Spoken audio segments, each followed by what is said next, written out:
Listening back to some old recordings from my radio days over a decade ago was, to say the least, startling. So much has happened and changed in my life since that time, and many of the day-to-day details from back then have faded from memory. But this afternoon, as I listened to those recordings, one thing became glaringly clear. My development was on an unusual path. Half of the things I said on air weren't even true. Not because I was intentionally lying or hiding anything, but because I saw media as entertainment.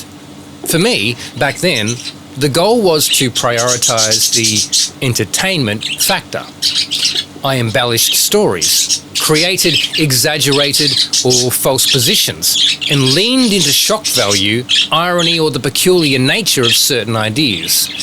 Often this came at the expense of my own reputation or public image. And truthfully, I didn't really consider anyone's feelings in the process. Not because I was cold or uncaring, but because I thought of it all as harmless nonsense. It wasn't personal, and it wasn't real. Looking back, I can see how this approach was influenced by my early life. As a child and a teenager, I experienced a lot of rejection for who I was. Like my thoughts and feelings didn't matter.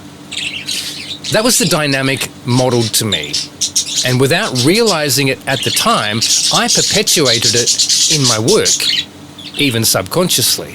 One recording I heard today was a perfect example. I made a comment about my cat, joking that it had become annoying because it meowed all the time, so I just put it outside.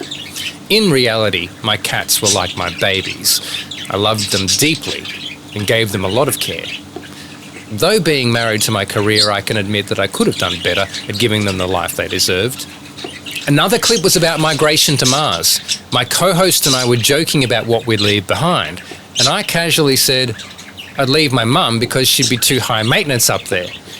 It sounded cold and heartless. While the relationship between my mother and me has had its strained moments over the years, I've always loved her as my mum. Saying nonsense like that on air was just that. Nonsense to fill time. Now, I can't help but wonder how much of what I said back then was taken to heart by listeners. How much of it was perceived as genuine when so much of it was just for the sake of entertainment? These questions sit with me now as I reflect on the person I was and the journey that's brought me to where I am today.